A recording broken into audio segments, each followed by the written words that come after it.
All right, and now I want to welcome you guys, the host of the Bitchuation Room. Please welcome Francesca Fiorentini.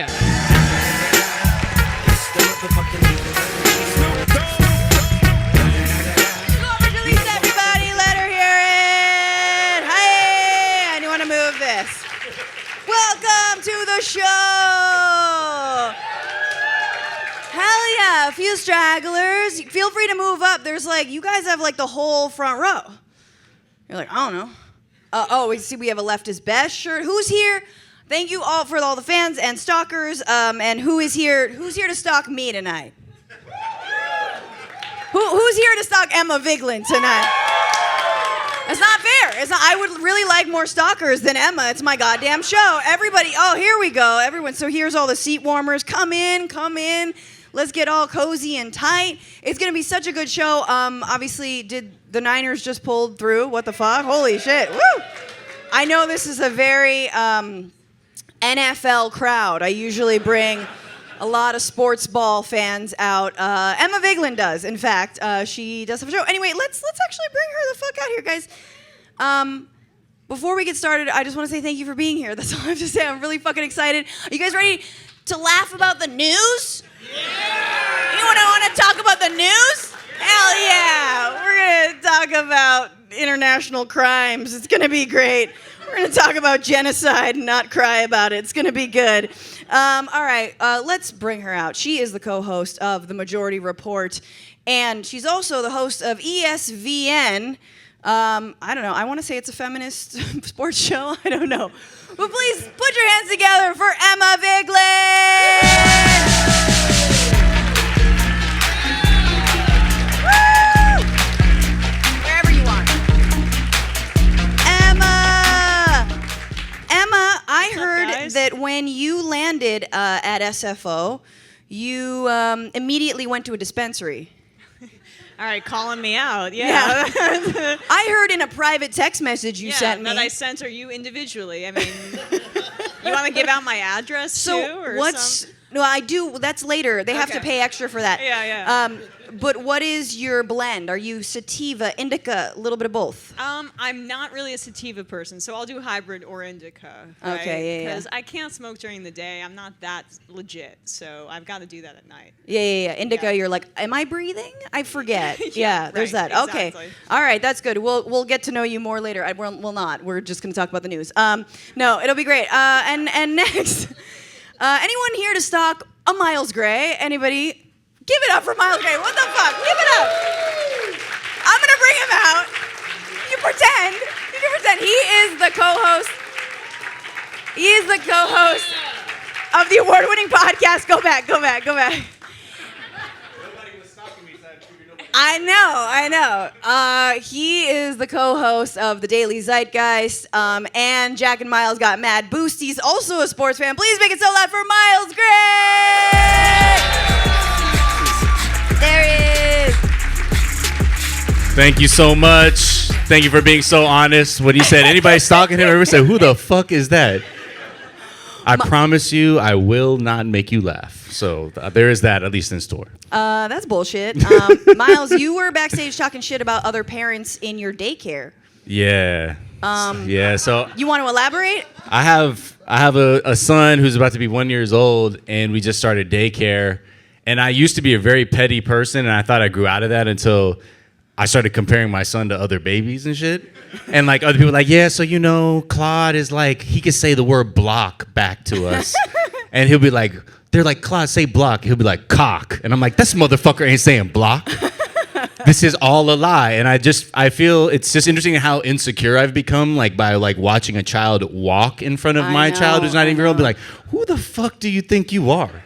Walking in front of my baby that. So and then I have to check myself. Yeah.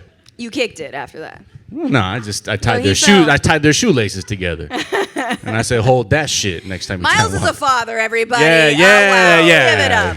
I'm working through it. It doesn't take much. No, truly. And our third guest, you've seen him on this show, The Bitchuation Room. You've also heard his voice on the Bugle Podcast. He's a labor organizer. He's also a dad. Please put your hands together for Mr. Nato Green.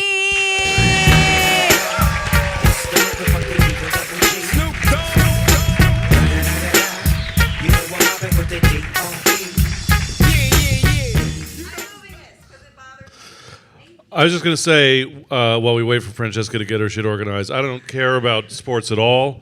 I don't care about the 49ers, but I'm ready for when the rioting pops off. I just want to. I don't need to watch the game. I just want to skip right to setting a police car on fire, and then Hell yeah. and then I'm good. Yes. There's going to be some sportsmanship in that. What's that? There's going to be sports, but there's going to be betting Yeah. at some point. I mean, it's not really that big of a deal when you're rioting because your sports team won versus when it's like because black people are getting killed disproportionately by police or something like Right. that. I mean, that's like when they talk about like protests where there's rioting and property destruction. Like I like to use like what units of 49er victories. To measure how bad the protest riot was. Like, oh yeah, that Black Lives Matter riot, that was like 4 Super Bowls worth of rioting. We can look forward to that. I was saying that the Skechers always gets it. You guys know how like the Skechers in the Mission, it's like no matter what happens, that Skechers just gets fucked up. That Skechers, and it's still there. It still rises from the ashes every time. We're like, who's buying these Skechers? It's a front for drugs. We all know that. This is very local humor. Excuse me. I shop at the Skechers store on Mission Street. What is this shit? Where else can I get $14 sneakers? All right. Well, you guys, if you watch the show, and if you don't, what the fuck? No, you will after tonight. You know that we start the show the exact same way every single week, which is asking, what are you bitching about? There we go. Miles Gray, other than other children who No, I want to talk about this walk. kid named Suvi at the preschool. What are you bitching about today? I'm bringing my phone out because my mother has done the very intelligent thing, which is I don't know if other immigrant kids do like have this thing where their parents give your number out for shit, where they're like, I'm not signing up for that, but I will give you my son's number, and you can bother him. My mother has done that with the DNC and Joe Biden. And I'm just saying, like, the rate at which these fucking fundraising texts, like, the energy behind them, they're unsettling. Because, like, to me, they have, like, yeah, man, we gave up. Like, kind of energy, or like, hey, man, we're fucked. Kind of, like, that's the sort of subtext of a lot of these texts. And also kind of, like, fuckboy-ish energy. So, like, just a couple. I just pulled, like, 4 that are, like, really interesting. One is, like, almost every Dem renewed their Biden supporter membership. You're the, all caps, last renewal we need. Next. Wait, your Biden membership? Yeah, I don't know what the fuck. My mom is 77, so I'm sure they can get away with saying stuff like, your Biden card is going to expire, and then you will not be able to purchase at Whole Foods anymore. Then the next one is, please, can you donate, all caps, anything, and we'll 400% match it to defeat Donald Trump and save Biden's presidency? I'm like, okay, this is aggressive. My mom doesn't need all this right now. Again, next one. First, the subject headline is begging. Begging. We're just one California Biden supporter membership away from our January goal. Rush $10 to renew. What is this Biden membership? It's I like, have, my mom could have fallen for a scam though too. this is honestly. like you get like different soup crackers in the mail every single month. Right, It's a right. subscription for Alzheimer's meds. Yeah, right, absolutely. exactly. It's Preemptive. like, yeah, you left your shoes in the driveway again, and it's like, renew your Biden membership? Do you forward any of them to your mom? No, because every time I do, she acts, she like fucks with me. She's like, why do I need to see this? And I'm like, you clearly gave them my number to do this. She's like, well, I don't care. And I'm like, wow, well, thank you for letting me absorb all that energy. This next one, my mom is Japanese. Yuki, that's her name. We need to work even harder now if Donald Trump is our opponent. I know we ask a lot of you, but I hope I can count on your support in a big moment like this. Will you make an investment in our campaign to help Kamala and me, grammar, win 4 more years in the White House and support Democrats? And I was like, okay. Then this last one. I'm sorry, it's all caps. Yuki. Seriously, Yuki? What the fuck is you this? for real right now, Yuki? Seriously, Yuki? We hand-selected you for the 14th Amendment survey, but you didn't respond. It's only 8 questions. Holy we hand shit. selected you? Yeah. This is like so like it's like pickup artistry DNC, Yes. yo. They're like nagging you. Seriously? Are you serious right now? That's why I say it's like that fuckboy energy, because the next one's gonna be like, for real, Yuki? You're probably just gonna fucking leave us like everybody else did in our life. Like that kind of shit. And they're gonna like, okay, here's $10 for a fucking sticker. Have you actually tried to unsubscribe from No. the DNC mailing list? It's can't. impossible. You can't. Yeah, you can't. You get resubscribed to like 4 others. It's like cutting a head off a hydra. That's how it happens. Yeah, it's whack-a-mole like, for sure. But also, like, because I don't have all this kind of information flowing to me at such a constant tick, I do appreciate hearing the level of, sort of what the franticness level is Sure. of the DNC. I feel like that's worse than ruining your kid's credit is signing them up for like a DNC mailing list. You know what I mean? Well, my dad did that. He fucked my credit up with a T-Mobile account about 20 years ago. So, yeah. I've had it from every angle. Nato, what are you bitching about tonight? Aging. I'm aging, Francesca. No. And so today, I tried to do my civic duty and walk a precinct in my neighborhood to drop lit, because we have the March primary coming up, and I wanted to. I was dropping lit for there's an affordable housing bond in San Francisco. I support affordable housing. I want to drop lit on people's doorsteps. However, because of aging, I have arthritis in my big toe, and only my big toe, and I went and I have Kaiser, and so I went to Kaiser, and they were like, "Go on Amazon and buy a thing to put in your shoe, and never come back." That's what they said.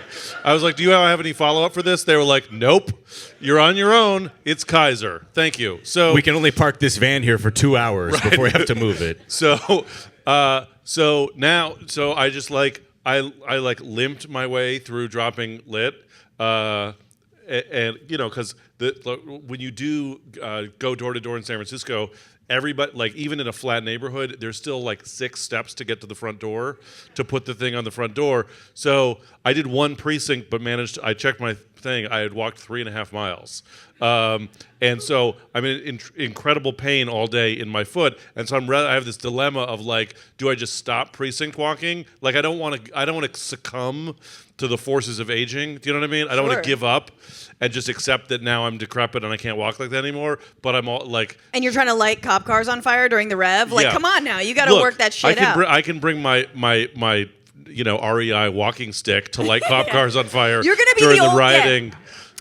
You're gonna be the guy that like who brings the portable stool with them, the camping stool, the camping stool to the revolution, sitting there like, yeah, get him. I got a rest, Yeah, I'm young people. I'm gonna ask you for a piggyback ride when we're running and gunning with the cops during the revolution, so that I can participate despite my new disability. This is humble brag, by the way. I call bullshit on this whole bitch because you're like, oh, I was doing my civic duty and owie my toe, but I'm amazing. And it's not even GOTV weekend. All right. Yeah, I'm doing it early. I'm 6 weeks early. Yeah, look, I know your civic participation is just retweeting Emma. So,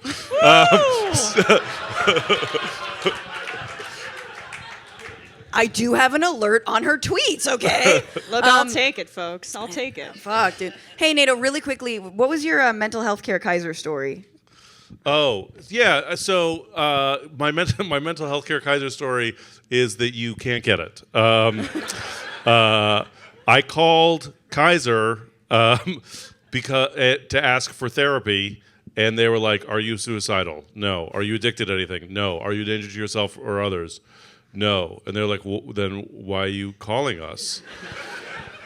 And I was like, because I start crying 90 seconds into any Nick Cave song. Like, is that a diagnosis? And they were like, "Oh, you have like just generic mid-40s man sadness, but you're still a functioning cog in the capitalist machine." And so we don't do real therapy. We only do short-term therapy. And I was like, "Can I have that, please?" And so then they were like, "Sure, we'll let you see somebody for 30 minutes every other month, and you'll spend the first 10 minutes reminding them who you are, and the second 10 minutes talking about your problem, and the third 10 minutes begging them to see you again. Thank you, we're Kaiser." So it was a good time. It was a good time. I just like that story because I like that you inventing like my toe. That's a mental health condition. Well, I mean, also. I had a kidney stone. As long as we're talking about Kaiser, I had a kidney stone. Oh no, I didn't mean to get the Jew on about his ailments. This is what you get. This is what you get. I'm as Aryan as it gets. I've had 2 kidney stones. But she's married to a Jew. She knew what she was getting into when she started asking about my health problems. So I had a kidney stone, and I called them, and they were like, "What is your problem?" And I said, "My dick hurts."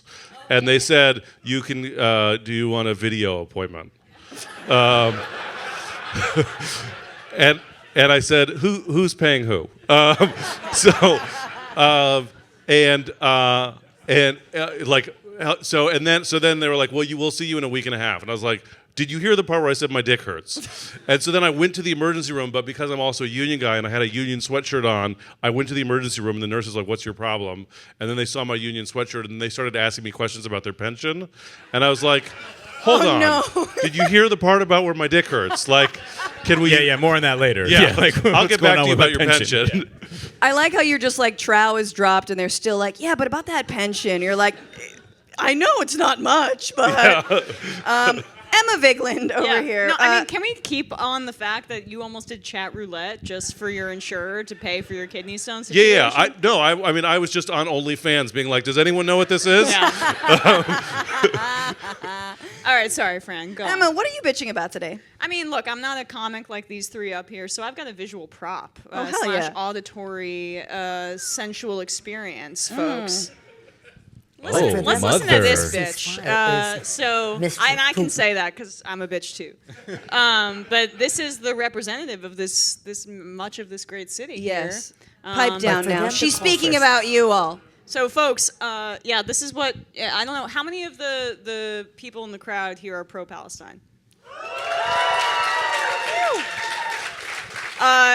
Just kidding, you're all funded by Russia, so shut the fuck up and listen to Pelosi say why actually this is an AstroTurf campaign.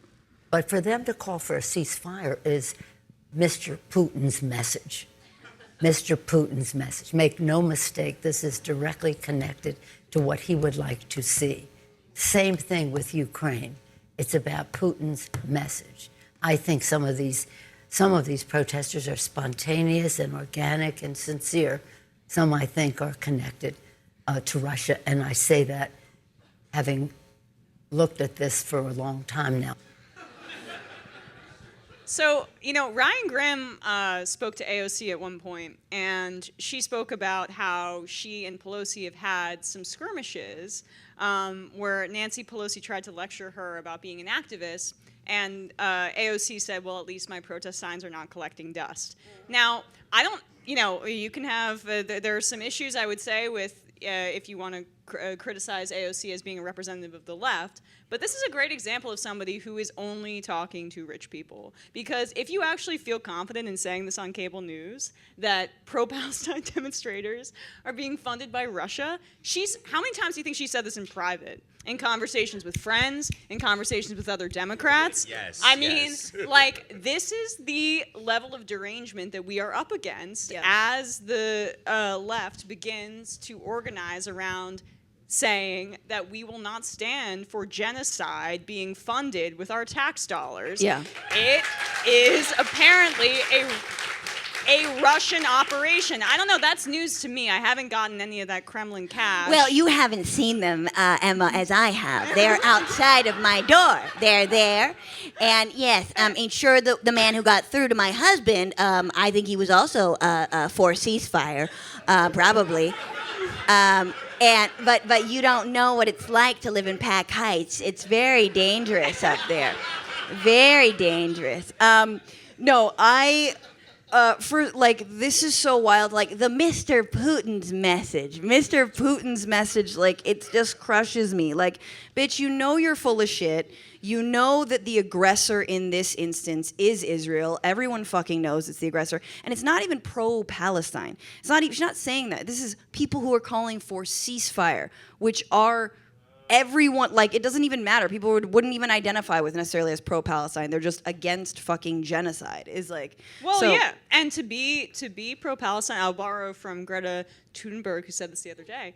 To be pro-Palestine is to be human, and to advocate for She does not miss. The liberation of a subjugated population due to colonialism, regardless of the historic trauma caused by Germany and European white people that we've decided to outsource onto the Middle East.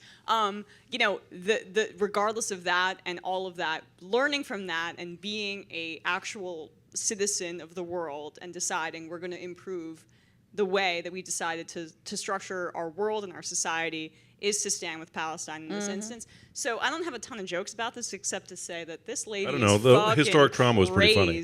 Yeah.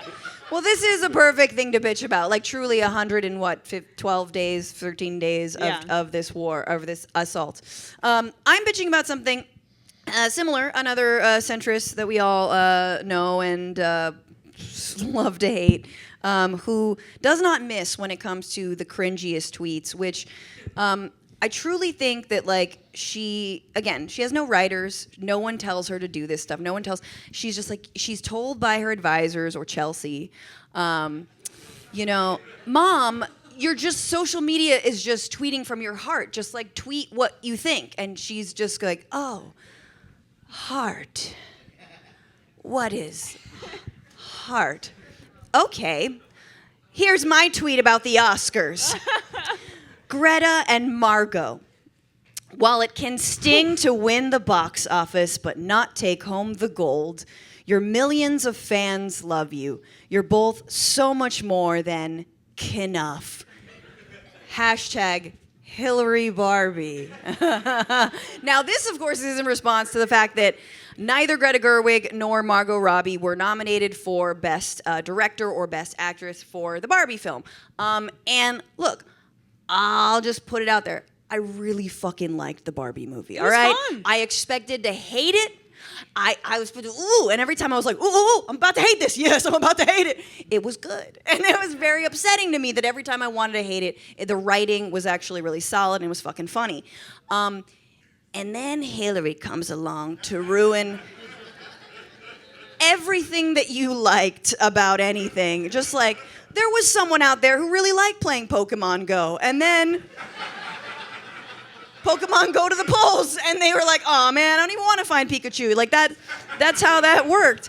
And so this is it. She's comparing her loss she clearly is doing this, comparing her loss at the Electoral College, but winning the popular vote to what has happened. And yes, it was a snub. I understand it was a snub, but also Ryan Gosling, like, sang and danced, Anyway, the point is, sometimes a man need to explain patriarchy. Like, wait, hold on. Did men get nominated for Best Actress in the place of Margot Robbie in that category, or was it 5 women instead?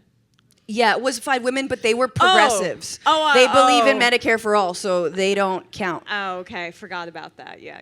It'll never happen. Her heart has been replaced by white feminist AI. That's essentially what she has going for her right now, Hillary Clinton. But it's like also like 8 years after the fact, she's like, this is my wave. Yeah. Like, I'm about to ride on in right now, 8 years later. Like, how long do you, because, like, she sat white feminism out since 2016. Remember, she wasn't at the Women's March. Like, I was in D.C. She had the decency to not show the fuck up. She has been out of the feminism game for a while, kind of knowing that it wasn't, you know what I mean? Like, it wasn't her place. And now she's, like, creeping back in. And I'm also, like, the first thing when I saw the Barbie movie was also like, girl, there's no regime change, Barbie, okay? You're not welcome here. You can't sit with us. And it wouldn't be Hillary Barbie. It'd be pantsuit Barbie, you fucking idiot. Like, Hillary Barbie's not a thing. Nobody was like, oh, look, it's Dua Lipa Barbie. Like, that wasn't, it was more, you know what I mean? Anyway. Hashtag Francesca Barbie. Get that going. Hashtag Frantifa Barbie. Let's go. Get that going, folks. She also doesn't understand how the Oscars work because like the one that won the box office usually doesn't win the Oscar. Like, True. They They also got a nominated ton of Mank money. for the Oscar. Like, The Artist won the Oscar. Like, like Moonlight won the Oscar. These are fine movies, but The like Shape of Water. they're Come not on. blockbusters. Like, it's like All right. so like politically wrong and also wrong in her own analogy of like how the thing is that she's talking about, just an opportunity to like, fly her vendetta flag. Yeah, Flat you know out what? flag. They got a bunch of money. This movie made over $1 billion. We don't need to spend. But she'll weigh in on feminism when the stakes are like recognition for already rich white ladies versus not recognition for already rich white ladies. True, true, Now, true. the important stuff that like the most high-profile female presidential candidate ever should be lending her spotlight towards. What a wonderful person. But who's gonna get the golden man? Yeah. Recognition for already rich white ladies by an award show that was invented for union busting. Yes. 100%. We got to move on. So many things happened this week. Holy shit. But only 2 on this show. This is the week where.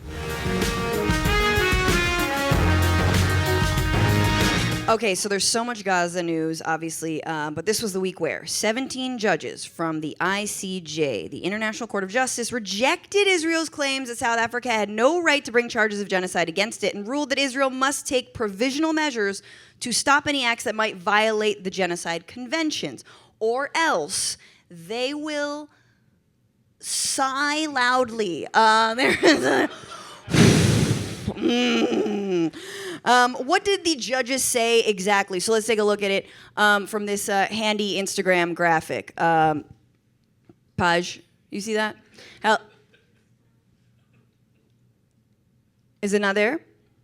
Oh, you're killing me. I guess we should have gone over this. Back. Avert your eyes. Avert your eyes. There. Never happened. Oh, you had it. You had it before. No. Yes. So the court ordered South Africa's request court ignored South Africa's request to order a ceasefire. They asked for a cessation of the military operation. That did not happen. But from 15 to 2 justices said Israel should take all possible measures to prevent the commission of genocidal acts against Palestinians. Israel will ensure that its military doesn't commit any genocidal acts. Israel will prevent and punish Israelis for incitement to commit genocide against Palestinians. Israel will ensure the provision of urgently needed basic services and humanitarian aid to Palestinians in Gaza. Hold that thought. Israel will ensure the preservation of evidence related to South Africa's allegations against it, and they will submit a report to the court in 1 month showing its compliance with all of these orders. A pretty big win for, again, people on the side of humanity. And yet, I want to know about the judges who didn't vote for this. So there was an Israeli judge, which you're like, I get it. I understand where your But even allegiances lie. that judge Yeah, they went on voted 2 of them. for the humanitarian aid, just not this other person. But even they went for the humanitarian aid as well as preventing and punishing Israelis to incite and commit genocide. But there was a judge from Uganda named Julia Sebutinde. And and I was like, why? Why the fuck would a judge from Uganda, like, what is he? But if you know anything about the history of Zionism, you might realize that this makes perfect sense, because back in 1903, British colonial secretary Joseph Chamberlain offered godfather of Zionism, Theodore Herzl, a portion of, yes, Uganda to build a Jewish state. That's right. In fact, this was the original plan. It was called the Uganda Scheme, and it would look something like this. So motherfuckers are like looking at what's happening with Palestinians and Israelis and are like, no, we support you doing whatever the fuck you want over there. Like, you just stay over there, just in case you get any ideas to colonize over here. So I feel like it made perfect sense. They were like, do whatever you want. I thought that was funny. You guys think I don't know. It's all good. They tapped out when you said 1903. Yeah. They were like, history? No, thank you. You're That's- like, yeah, that's go back to talking about pre-Titanic. NATO's Yeah. toe. It is totally funny though that they never considered Europe. Like they never considered where modern anti-Semitism that resulted in the extermination of 6 million Jews, like the actual continent where it happened. No, it's like brown and black people. Like they're the people that got to bear the brunt of this, not Like, us. would we have to give back the businesses we took when they fled? Yeah. It gets a little sticky, right? No, exactly. And now, listen, depending on who you talk to, for example, Israel, they're saying that this ICJ verdict is a win because they didn't call for the immediate cessation of the military campaign. Here's how, and I apologize in advance for this, here's how Benjamin Netanyahu, Prime Minister of Israel, spun it. Take a listen. Israel's commitment to international law is unwavering. Equally unwavering is our sacred commitment to continue to defend our country and defend our people. Like every country, Israel has an inherent right to defend itself. They love The that vile line. attempt to deny Israel this fundamental right is blatant discrimination against the Jewish state, and it was justly rejected. It was justly rejected. So he's taking this as a win. Look, I've said it before about Netanyahu, and I'll say it again. This is why people who went to high school in Philadelphia should not be allowed to lead governments. They come out crazy, racist, violent maniacs. I mean, I just like though too that he did the dude from The Big Lebowski where he's like, and that's just sort of like your opinion, man. Like about like what happened. You're like, for real? Like that seems pretty unequivocal, like as a rebuke. But okay, sure. The Philly accent, it does sound like, it's a little bit like the Cuban of Spanish accents because it's very cotton ball mouthy. Like there's a lot of thing happening in the mouth. Water ice. We like water ice. Yeah. All right, so again, I'm the least funny one up here, so I'm gonna give my take on the ICJ ruling. And that's, Yes. that's my. Please role say here. something intelligent Please. instead of the Cuban Save of us. Spanish. Say I'll water check. ice, but like Netanyahu. Water. Watering. So, I mean, I honestly think that this ICJ ruling was a total win, and I know that there's a lot of commentary about the fact that ceasefire was not included in their final conclusion. If you read the actual text of it, it really is basically a de facto call for a ceasefire. Judges and people in these kinds of positions, especially when you're in international law, they don't want to issue rulings that are going to undermine their power because it's not enforceable. One, Hamas is not a party to the Genocide Convention, and so they technically don't have jurisdiction over Hamas. So they can't necessarily call for a ceasefire for two parties. Secondly, what I think is really important is that if they were to call for a ceasefire, Israel and the United States, Germany, the UK that backs Israel, they wouldn't abide by it. So it undercuts any future But their commitment to ruling. international law is Yeah, unwavering. Exactly. It's all about peace. You know, would Emma, give us a fair shot. It would undercut This would it be in the first future. time, by the way, they would abide by international law should they fucking choose to. they haven't since 1967, right? So like, if this court is gonna try to like re-legitimize international law on the international stage, they have to be quite careful as to what they're going to kind of proceed with. And so a ceasefire, they probably thought, was not going to be enforceable from their end, and it would undercut the future standing and ruling when they eventually, in my opinion, will rule that Israel has committed genocide in this case. Which could take months, but hey, It's gonna take so will years. the reconquest It will of take years. Yeah. Gaza, and yes. And what I can't even believe is that this was handed down. It was 15-2. It's plausible that they're committing genocide, and then we get what you're going to get to soon with the Biden administration. But like even before this is what the reaction was. But even before that, right? Like Yeah. the president of the ICJ, Joan Donahue, is like a Secretary of State, like lifer who like Yeah. represented the U.S. in like Nicaragua versus United States. Or like y'all kind of like illegally overthrew the Sandinistas, and she was caping for the U.S. and she was even like, yeah, this shit plausibly genocide. And I'm like, wait a second. Even you, Joan? So I think in that sense, like you have a lot of like these perspectives that are all sort of mostly arriving at the same sort Wait, of is the conclusion. ICJ where old war criminals are hidden? Like I don't know who these people are. I've never Yeah. seen them. Yeah, that's like, okay, you did your thing for the State Department. Would you like to be the head of the ICJ? And then they're like, not like that, Joan. I've been confused this whole time. I thought we were talking about the ICP, Insane Cloud Posse. and that they would have some opinions on the genocide That in would Gaza. really help, like, because we were gonna play a clip, but we didn't want to bore the shit out of y'all. So, like, it would really help if they could, we're just like juggalos. I want the juggalos to weigh in on That would be great. the access of potable water and medicine Shaggy and Violent J are definitely against collective punishment, I would say. I think, 100%. based on what I've seen, yeah. But will the ICJ report or the provisional measures that they have asked for, will that change the United States? In terms of other legal cases, everyone needs to know, and I'm sure you do, that this week the Center for Constitutional Rights also brought a lawsuit against Joe Biden, Abraham Blinken, what's his name? You know what I'm saying. Blinken, and Secretary of State of Defense, Stone Cold Steve Lloyd Austin, sorry, I'm back to what I'm saying. Charge them with complicity in genocide. U.S. Judge Jeffrey S. White listened to the testimony of Palestinians for 3 hours intently in an Oakland courtroom. So that is also a case that is ongoing. But here is which is incredible. Hang on. Is anyone who was at the Oakland courthouse? Yeah? Give it up for those people. Hang on. I think we should listen to Pentagon spokesperson and just truly I don't know, douche in a suit. Like douche who hits on you in Lower Manhattan. You're fucking, you know what I'm saying? And you're just like Wall Street bro all growed up. John Kirby, this is what he had to say about the ICJ report. John, this ICJ ruling, it's going to be part of a global conversation on this conflict. Does the ruling and the subsequent proceeding, will it impact U.S. policy or messaging at all? Policy or messaging on what? In Gaza. I mean, I know that you've stated, or the statement has said that, this goes in line with what you've been saying. Yeah. But going forward, do you believe that it will change you, will sway the president?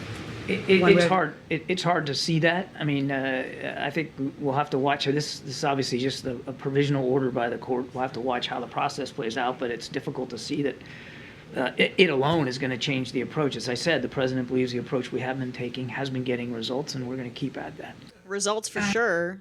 Hey, John, what are those results exactly that you're seeking? Just the body count? What exactly are, when you say that? You know what I mean? I just like that he did the first thing when someone's they know they fucked up, which is act like they don't understand when you ask the question the first time, be like, oh, what do you, well, who? You know what I mean? It's I can't believe you were cheating on me. You're cheating on who? You're on me, what the fuck are you talking about? And then he's so what had happened was, and you're oh, no, John, no. Abandon ship. Definitely is about to start with what had happened was. Oh, yeah. That is definitely something John Kirby would say. That guy tried to give me a job when I was 22 selling Cutco knives. You know what I'm saying? Did you cut the penny with the scissors? Oh, yeah. Cut the penny with the scissors, bro. Now, just minutes after the ICJ ruling, news broke that according to Israeli intelligence, 12 members of UNRWA, the UN Relief and Works Agency for Palestinian Refugees that provides vital humanitarian relief, allegedly participated in the October Hamas attacks, causing the State Department to immediately suspend all U.S. aid and money to that organization, along with Australia, Germany, Which is what Trump did, Finland, Canada, and Italy. Sweden and Ireland, however, holding it down, because they're not fucking idiots. The 12 suspected members of UNRWA were fired. There's no more evidence about these allegations, but we have learned, I think just today, that the intelligence where this came from was not just from Israel, but possibly from tortured interrogations of militants. Senior Israeli officials said the Shin Bet and the Israeli military intelligence provided information that pointed to the active participation of UNRWA staffers. Quote, a lot of the intelligence is a result of interrogations of militants. That's from Axios. So, comedy. Hey! So, look. Oh my God. Just like there was no fucking Hamas command center under the Al-Shifa hospital, it is utter bullshit, and it dropped the very second that the ICJ ruling came out. I mean... That's what we call, in politics, a smoke bomb. Yeah. You know what I mean? Oh, really? Well, what about this story? Now, give you something to talk about over there that isn't about the ICJ ruling, which is really something. I mean, come on, like your husband, Bad Hasbro, that's his podcast, right? I mean, plugging it. Yeah, Yes, right. thank you. Plug with that. Shout out to This Baby is Daddy. this is like the. He this also is has some health stuff he'd like to complain about. This is like dog shit Hasbro. What are we talking Yeah, about here? yeah. This is the lowest of the low. I mean, I can't believe that there are still people in this country that fall for this kind of stuff. But it's really because no one examined anything after the Iraq War. It was like the New York Times and our mainstream outlets decided they were going to uncritically post what the State Department has said and what our intelligence says and just repeat it to the public. And we went through years and years of this. And then eventually liberals and most people were like, damn, like this war makes no sense. But we're doing this with Israel on a daily basis, promoting their dog shit to the public and saying like, oh, you know, the UN, they're actually Hamas. Like, I mean, we've just like gotta like, the UN and the rights workers that are risking their lives every single day to get aid to people in a genocide. These are actually terrorists. And you should buy this uncritically. And you know what's worse? The Biden administration does. Yeah. They buy it uncritically. And within seconds of this damn proceeding where it said 15-2 that Israel's plausibly committing genocide, we get a press release about how it's actually the United Nations that is Hamas, and 12 of them out of hundreds participated in the attack. No evidence presented. The allegedness that you talk about, the allegedly, like what is behind the allegedly? Could these outlets actually provide some sort of evidentiary support for this claim that is being made that's meant to undergird the cutting of money to a relief agency, which was, by the way, criticized by these same folks when Trump was talking about it. But when Biden does it, immediately there's no criticism whatsoever. It makes me want to scream on a daily basis. So that's why I have a microphone, and thanks for listening to it. everybody. Woo! I think we should scream. What's it? On the count of 3, scream. 1, 2, 3. Ah! Thank you. That's what we needed. But it's also like really convenient, We right? fixed 'Cause it. You need something for people like John Fetterman to like go outside and like fly the colors, looking like APAC Shakur or some shit, like being like, "Yeah, man, this is, you know what is Death Row Records all day." And you're like, "Whoa, bro," and you're like, "You heard the news out of there," and I think that's what like makes it so sort of damaging, right? Is that we're sort of caught in these things where it's like, okay, well, if we can get a headline out like this, we can sort of keep this narrative going and then just keep the whole thing in a state of disarray. As if the aid were flowing anyway. Like, what the actual fuck? What was even getting in beforehand? Meanwhile, the risk of starvation and famine, not risk, the starvation and famine happening right now, it's just unconscionable. Antonio Gutierrez, obviously Bay. Obviously, Zaddy. Anyone else? Antonio? Anyone? Hell yeah. Fuck yeah. My audience? Yeah, down we for it. like Antonio Gutierrez. I was a Ban Dirk, Ki-moon no? hoe myself. Oh! I'm more of a loyal to Boutros. Boutros Ghali. Boutros? Okay, Boutros, okay. Boutros all day. Boutros Donkey. Boutros I want all the Boutroses. NATO, final thoughts here. I mean, to some extent, here's what I'll say is I can't think of a single time in my life where I've seen such a complete elite consensus that completely lost the world of public opinion. Like that as much as there's been unity in the media and political elites and like consequences for people who speak out, like the polling suggests that it's not working. And that's like, it's incredible to me that despite that, truth is breaking through and people are figuring it out. And all we need is some people who are not feckless, craven politicians to actually try to channel that into something better. Yeah, thank you. Thanks, one person over there who clapped at first. I didn't want to bring. Oh God! Now I got to bring it down. I think that was. Why don't we move on? Can you skip those next 2 sad slides? Because they're very sad, and we don't want to look at Very quickly, hit the button. how there was a fucking return to Gaza conference in Israel this weekend by the extreme right. Yeah, they're already just going to build settlements, but not if we have something to do about it. Let's move on. Paige, we can skip. Okay. On the bright side, the Israeli extreme right then gets to use all the depleted uranium that they just dropped on Gaza. They get to ingest that and That's make exactly themselves right. sick, and 100%. that's justice in a way. In a way. Silver lining here. Uranium lining.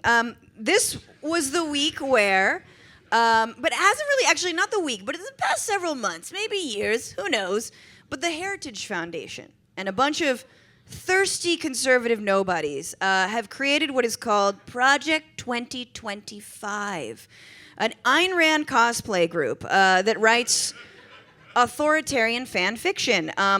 Titles like Mandate for Leadership, which is a 1,000-page document that details how to dismantle the administrative state. They're basically going to do to the government what Elon Musk did to Twitter.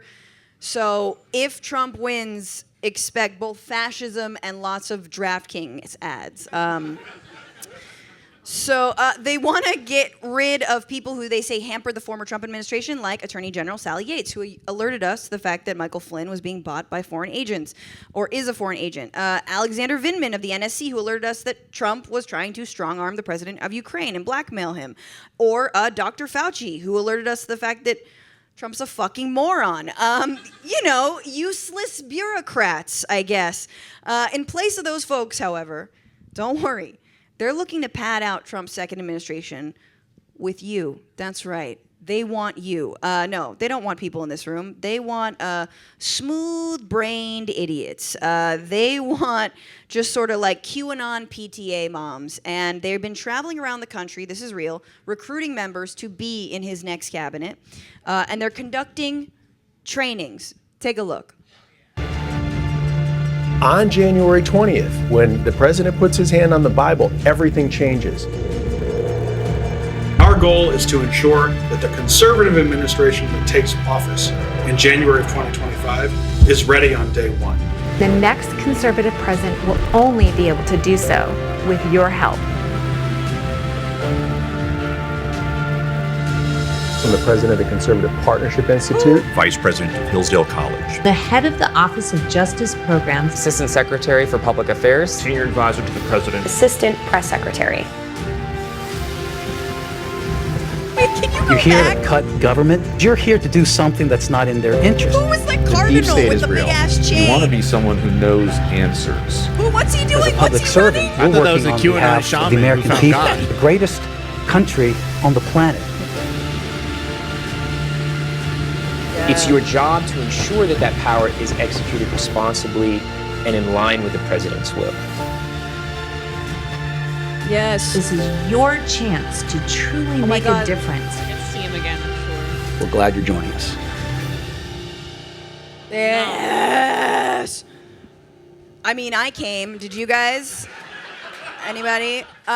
So I don't know about the dude. Was he like Department of Labor with fucking like? Yeah. Was he just like a big old cross? Is it Russian Orthodox? I don't know. I don't want to guess, like but I'm guessing. The like the shitty split ends. Like who was she? Like assistant to the assistant secretary of the press. Okay. Yeah. On Thursdays. Like.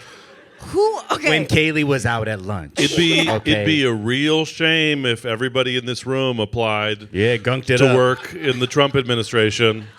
It'd be real. They have a link right there on the site. Who wants to be the fucking comptroller of the Department of Energy? It could be you. That's not gonna exist. Like none of the they don't want the administrative state, but they do want some of them.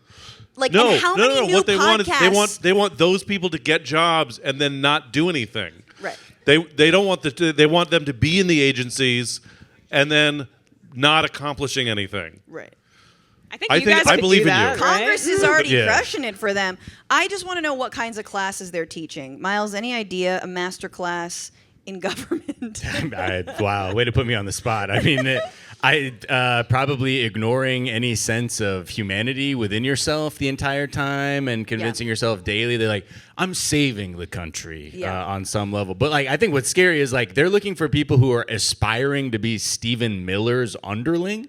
Right, So I'm Stephen Miller was there. What the fuck kind of, like, what vision do you have for yourself where you're like, I want to work for Teenage Mutant Ninja Goebbels. Like, that's the shit I want to do. Like, that's the person I want to fucking be in community with. You know what I mean? Like, so you're going down a few rungs, but I think what's making it super scary is that, like, every fucking think tank on the right is all in on this shit. Yep. So, like, in the beginning, it was easy to be like, man, it's some fringe shit. Like, obviously, they need to do, like, something that creates less obstacles for a Trump agenda. But now when, like, everybody's like, yeah, okay, so we're doing this. Okay, everybody. Yeah, They sign people up at the Iowa State Fair. Yeah, right. Straight up. Yeah. No. The lesson Trump got from his first term was like, oh, I'm not wasting time this time around. Like, no Reince Priebus's, none of these. Oh, Reince. Remember? Oh, Do you guys remember how many establishment GOP hacks Trump ran through before he finally got to like exactly who he wanted? No, it's just going to be all those motherfuckers as soon as he gets into office, because like he's not even committing. Sean Hannity's lobbing up the like softest ball of all time in interviews saying, you won't be a dictator, right? And he's like, I'll be a dictator on day one. That's it, day one. But trust me on this. All I need to see was Alina Habba in front of the press and be like, I do not want to see this bitch's face every fucking day. No. I'll be a dictator on day one, but I'm also going to pre-screen everybody that's going to be a part of my administration to make sure they're sufficiently loyal. Well, but let's talk about that don't worry screening. about that, yeah. Let's talk about that screening. I knew that those masterclass ads were always fishy. I signed up to learn how to spatchcock a chicken from Jacques Pepin, and next thing you know, I'm building concentration camps. So life gets at you fast. Yeah. So you can sign up. You have to put your phone number in, and I believe that's why I was being trolled by a Nazi recently, but I did it. Anyway, this is what you get. Presidential Personnel Database and Presidential Administration Academy Questionnaire. It's an academy, people. And then would you like to be blah, blah, blah, blah, blah, and then you have to fill out a bunch of questions. So some of the questions include kind of tough ones, like name one person, past or present, who has most influenced the development of your political philosophy. So I really like who are they fucking writing down? You know what I mean? Is it like Rush Limbaugh? Reagan? Is it Reagan? Trump. Are there wrong answers? Is it like you have to say Trump? Right. Or if like you say Andrew Jackson, like they're like, that's too nuanced. Yeah. You know what I mean? They're like, this person like reads history and we're not for that. Rhino. Like, yeah, oh my God. Okay, motherfucker. We'll see. Okay. Yeah. The next one, and this one I think is a stumper. Name a book that most significantly shape your political philosophy, and please explain its influence on your thinking. I mean, Da Vinci Code, when I read a third of 40 it. Laws of Power. Yeah. The Game by Neil Strauss about modern pickup artists. Obviously, like reducing females, like to understand the game of it all. Like that's kind of my thing. Is Twilight wrong, or because Is there a message of inclusivity with that? Because did they have to accept a half vampire child? Well, I mean, I felt like it was diluting the pure blood of the vampire, so there was right. Yeah, It depends on a Rorschach test how you look at Twilight. Yeah. And then there's other questions which are kind of interesting. Like there's an actual there's do you believe there's only two genders? That one's fun. There is do you believe in universal health care? Do you believe in UBI? So there's a weird okay, this is a kind of a potentially progressive question. You could answer this right or wrong. Now what's behind me that I'm not referencing is what describes your political philosophy? Emma, maybe you can distinguish all these fucking brands of beta male. Please select which describes your political philosophy. Traditional conservative, fiscal conservative, libertarian, moderate, social conservative, neoconservative, liberal, paleo-conservative. Is that just if you're Jeb? Is that when you're paleo and a conservative? Exactly. Yeah. I only eat legumes and raw meat, but I hate immigrants. And they're like, hey, you're in, bro. Yeah, we fuck with you. Yeah. And then progressive. Absent Democrat. Progressive, they just mean flow. Right. So what's the difference? Wait, what? Which one? Flo from the Flo Progressive from the commercials. Progressive Auto Insurance. Stephanie Courtney, the glorified improviser. Okay. Oh, yeah. Thank you. Social what's conservative neocon? just Social, fiscal, or traditional? So fiscal means that you are a Republican in a blue state. Social conservative means that you're a Republican in a red state. Got it. Paleo conservative means you watch Tucker Carlson. Traditional conservative means you go to church. Libertarian means that You're a coward racist. Yeah. And work in tech in San Francisco. Right. Exactly. Yep. You got money from Peter Thiel / sucks a dick. Moderate means that you only like white blonde women. Progressive, yeah. I mean, I think we're talking about the commercial at that point. That's This is amazing. Give it up for Emma. That was perfect.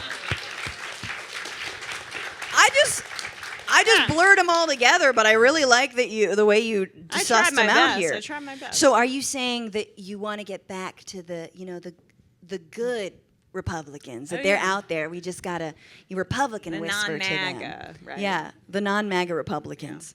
Where does? Oh, okay, we lost it. That's fine. back. This is it. As awful as Biden is, then you look at this and you're like, I want to stop looking at this. Let's pretend this isn't exactly what's going to happen, but that's truly what they want to happen. I mean, I think Bannon and his liver spots will just be like, each one of his liver spots will be at like the head, like it'll be the 10th Supreme Court justice. They'll expand the court, but it'll be just with Bannon's liver spots. The entire cabinet will be Bannon and his liver spots with different labels on them. Yeah, it's like, yeah, this yeah. is DOD, this is DOJ here. Yeah. What up?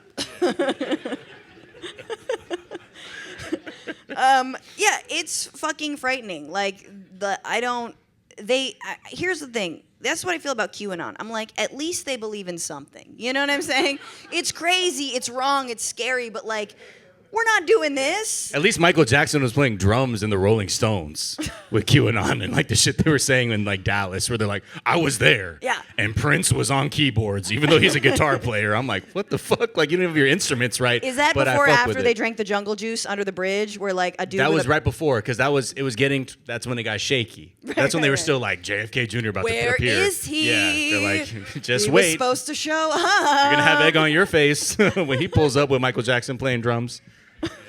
Yeah, we still didn't see it. But I mean, like, that's the scary fucking thing is, like, while we have, like, the status quo on offer with Joe Biden, it's like, what if we went fully in reverse and gutted every agency to the point that, like, who knows what the fuck that, like, what the process looks like. And that's what makes it so fucked up. You're like, oh, so these are the options right now. Yeah. I feel like the only person who should speak for the Biden administration from now until the election is, like, Lena Khan, of the FTC. That's it. Just give her the mic. Right. And, like, keep on talking about the railroads. Because, guys, California, are we finally? We're going to get $3 billion for high-speed railroads. Now, look, Israel gets $3 billion every single fucking year. However, so I think we're going to get, like, from here to at least Fresno. By, like, 2067, you'll be able to get to Fresno. Fresno won't exist anymore. It will have been taken over. I think you're looking at an old one, because I think they updated. 2067 gets you to Bakersfield, I think, from LA first, yeah. I have found myself like in the like coping bargaining stage of the process, you know what I mean? Yes. Where like, like for a long time I was like, we must do everything possible to stop the rise of fascism in America. And now increasingly I'm like, well, some people survive fascism. Like they don't, like not everyone died in the Holocaust, you know what I mean? Like some people survive Pinochet. Like you can. All right, Nato, though, we're going to be the first to go, right? Like, we're on a damn list. Yeah. No. We're on a list, Yeah, everyone in this audience. So Yeah. Sorry, pretty guys. easy. They get together Did and you stuff. attend a Bitchuation Room No. live podcast? Joe Rogan is the most influential person in my life. Yeah. All right, you're free to go. We were going to do our final segment of Survival Guide, but maybe just, I don't know, any words of wisdom, because we may not meet again until November. I'm not going first. I think you might have the most wisdom. These fools. Oh. I don't know what I can provide. I mean, I'm so angry right now. I'm so pissed. I'm probably gonna vote for Joe Biden. I mean, like that's the like, because unfortunately our democracy is not really a democracy in that it's incredibly limited, like the choices that we're allowed to vote for, especially for the executive branch. And the reality, at least for me, from a practical, realistic perspective, is that we do have two choices. And the choice is, are you gonna vote for somebody who you probably have like a 5 to 10% chance of influencing, or you're going to vote for somebody that you have a 0% chance of influencing. So I go with the 5 to 10% chance. But like, I mean, I got into this industry during the Hillary years versus Trump, and that seemed like fucking bleak at the time. And I was told by a lot of people that if we got Trump elected, because Hillary was so bad, that the progressive movement would be so resurgent, and that we would, Jimmy Dore, and that we would have like this incredible. Don't say his name 2 more times. He will appear. He will appear. Don't you do it, folks. And that we'd have, by the way, at the time he was rooting for Elizabeth Warren, that we'd have an Elizabeth Warren presidency in 2020. She can win if you vote for her. My favorite Elizabeth Warren line. Oh, yeah. God. That was well done. But that's not what happens, right? Like there's no magic pill, especially when it comes to the presidency, right? Like third parties and alternate sources of power, that's always going to start from the local level and from organizing there, winning some seats on that front, and then you can like voice a presidential candidate to the fore. But for now, this is what we've got, and it sucks. It fucking sucks. I do really think, though, that like we're in the midst of a real sea change in public consciousness, and it's not fast enough, but it's happening. Absolutely. And like, I don't know. I'm grateful for everybody that's paying attention and is like outraged about what we're seeing Biden doing, and keep it up, folks, because every time we hear Genocide Joe being chanted at him, that he hears that too. And even though he's like still fucking talking about Golda Meir and how like incredible that conversation. They had tea once. Yeah. It was a thing. It like make him uncomfortable every time he steps out in public. Yep. Yeah. Right. And then. That's how change happens, but don't just focus on the presidential level. And they're fucking shaking. Like, John Kirby is shaking like a fucking leaf. Like, let's be real. Like, they know the pressure's coming. The call's coming from within the fucking building. The State Department, if you're not blinking, is all like, what the fuck are we doing? Any entry level, like, you know, an intern working in the State Department would tell you the same shit that we're all saying, that we need a ceasefire that is making everyone less safe. Oh yeah, also 30,000, mostly civilians, have been murdered. Like, that's basic, and they're just not listening. But I know, trust that I know what's in Joe Biden's heart, and it's fear. Nato, before we move to our final segment, any last words? Well, I mean, you know, I agree with what Emma said, and the national situation is so depressing. But as you mentioned, when I came out, when I am not spouting nonsense into a microphone in nights such as this, I'm organizing unions, and working people are ready to fight.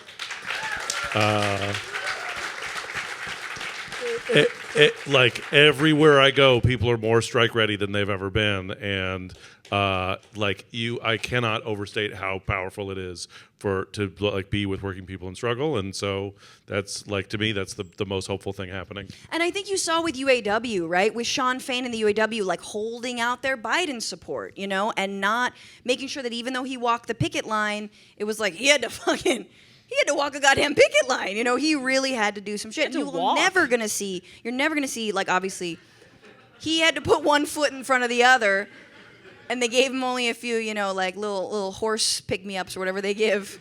Whatever they give a horse to do that final lap, you know what I mean, before they, you know, like, that's what they give Biden. And so then you see Sean Fain so strong, not wavering from his effectively like class war message, but also endorsing Biden. And I think it's like this militant, not full-throated endorsement, at least from the left. It's like, this is a time for inside-outside strategy. This is a time for union and community building. And everyone here tonight has been fucking in it too. So with that, let's move to our final segment. Before we play our fun interstitial, let's tee it up. It's no secret we have these two octogenarian presidents, different with different but equally alarming versions of senility. It's like, what do you want? You want angry Gramps or sad Gramps? You know, like, you're like, which do we choose? And we're all pretending that everything is fine, especially their handlers, the PR people, the press secretaries. So I would like my guests of the podcast to play press secretary and take the following statements from our presidential hopefuls or incumbent and just translate, in fact, clarify what they mean. This is Can you clarify?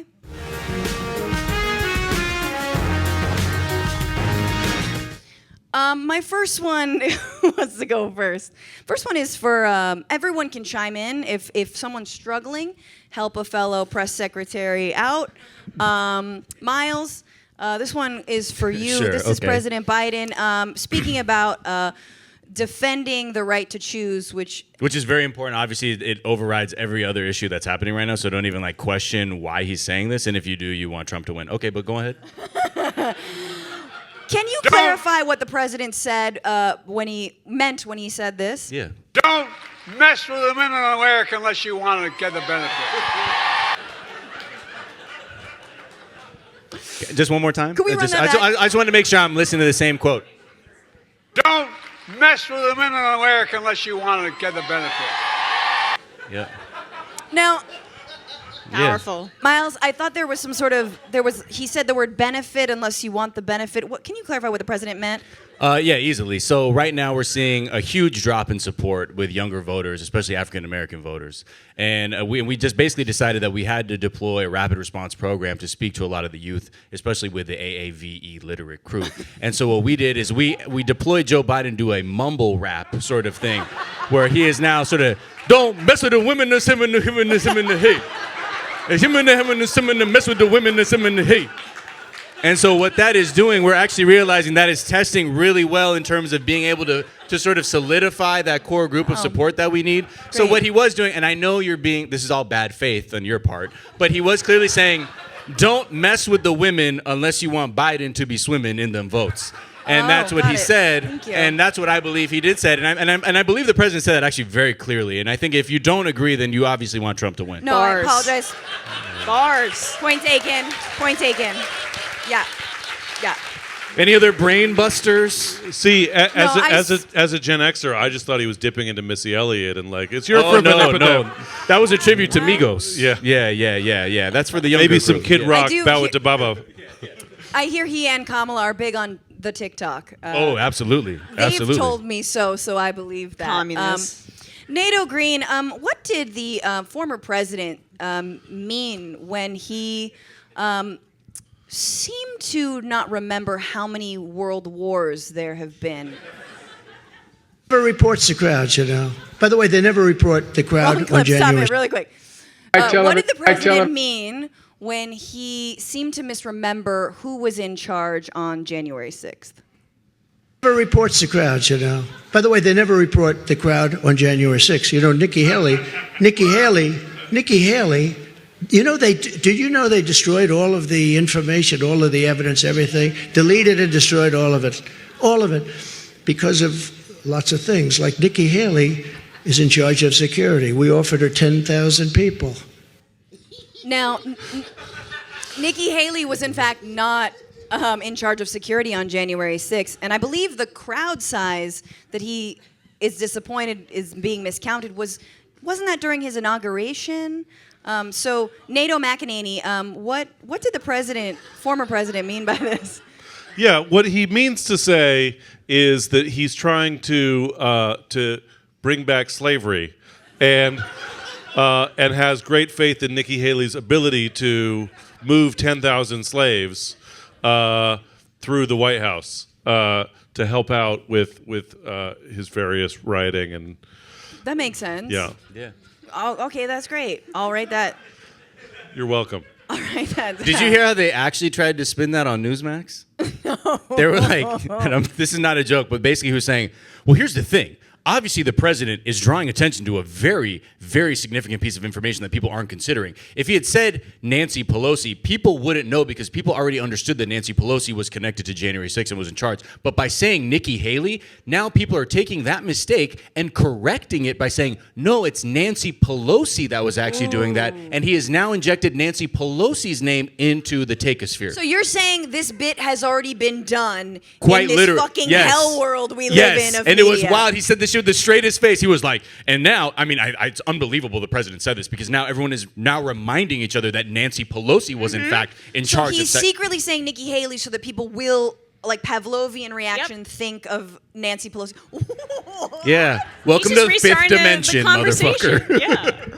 I'm going with the slavery one. I like that one better. Yeah.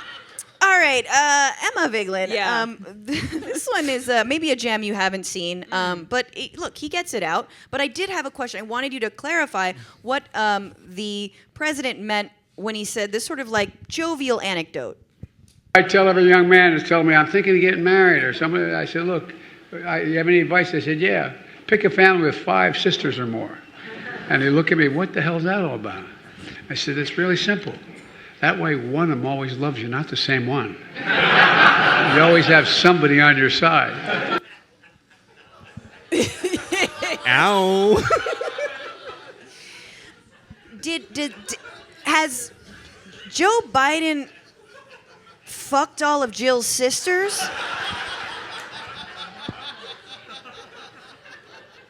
Why the fuck am I on a leftist podcast and you're kink shaming right here on this stage? No, that's fine. I'm like disgusted.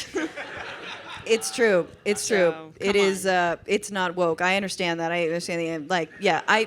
I see you. Like, what do you call that when you have? Does anyone? I don't want to know if anyone knows if there's a word for sleeping with all the sisters.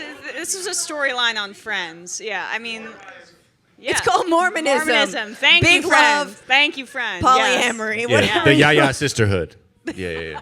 Yes. All right. I'll take it. You're That's right. all No, I've got. it's my bad. I think it's very clear. Obviously. Yeah. Oh my God. He can't just say congratulations on getting married. It's gonna be great. Make sure you marry a woman in 5 fucking. Like, what the fuck? Fuck them all, my man. One of them will always love you.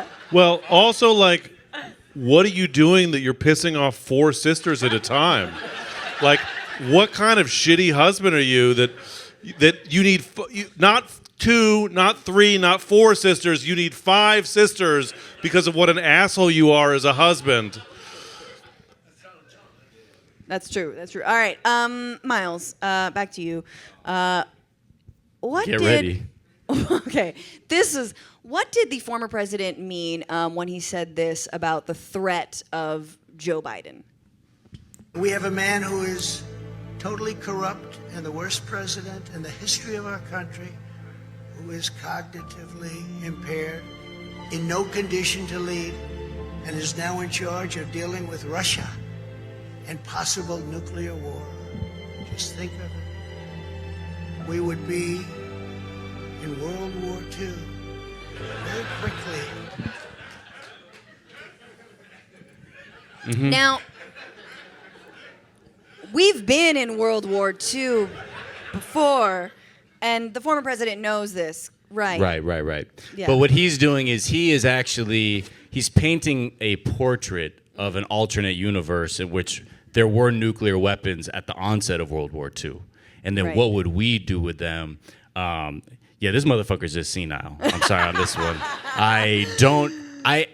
It's the QAnon soundtrack that fucks me up about that whole video. Like, because the whole time he's freestyling on a QAnon type beat, and like everyone's like, and I'm like, y'all, he's not saying shit. I think that's. I wish I could spin that, but but I do love the whole thing of being like, you're so fucking washed and old that you gotta brace the fucking lectern to keep your shit and be like, he's definitely leaning. That's a lean. And he's not what he used to be up there.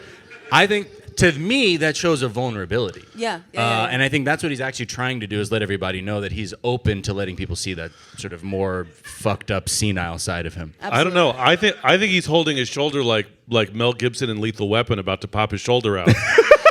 Be like, this is what I have to do to fight my enemies. I think, look, like as Kaiser. the president's spokeswoman, the president doesn't believe that World War II was actually a war. He believes that Adolf was deeply misunderstood. It was more of a conflict, actually. It was a genocide. It was a white genocide, in fact.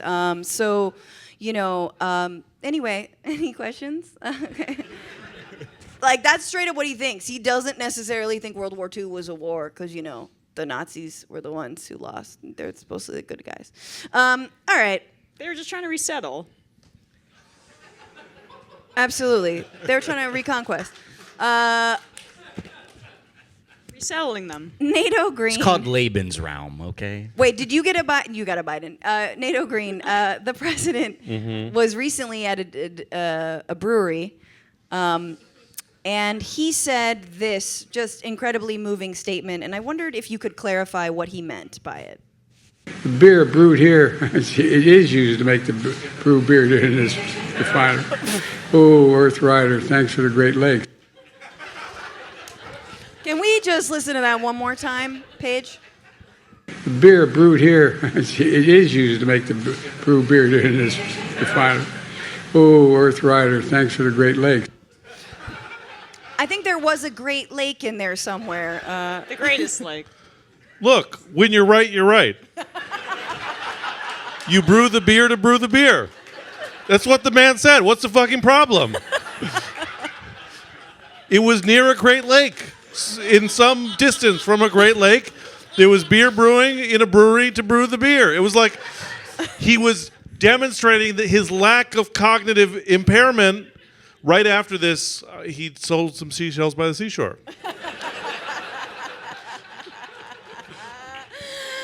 Yeah, I mean, I think he held a mirror up to all of us with that one. You know what I mean? Yeah. That's what I saw, actually. And to me, he was speaking to actually the indigenous population in this country. Because he says, shout out the Earth Rider for giving us the Great Lakes. It's a kind of a abstract tangent that he's using to sort of, again, create this coalition of voters. But I see the intent. And for that, I think it was brave of him. Shout out. He said the Earth Riders or whatever the fuck that was.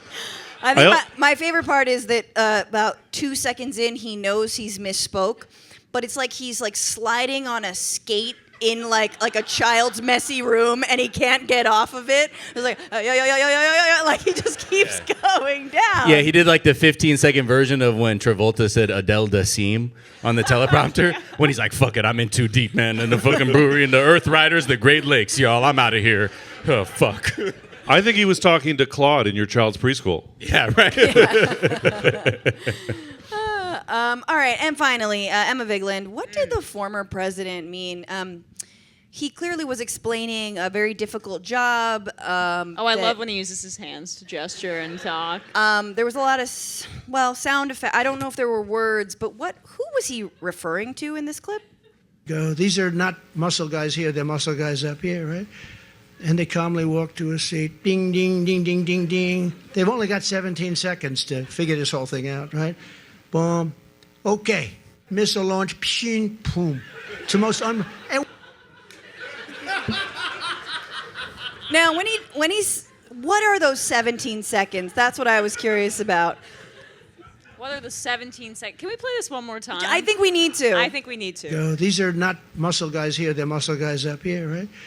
And they calmly walk to a seat. Ding, ding, ding, ding, ding, ding. They've only got 17 seconds to figure this whole thing out, right? Boom. Okay. Missile launch. Pshing, boom. It's the most and then the Claude gives you the unicorn toy. Like that's bing, bing, boom, bing, bong. She.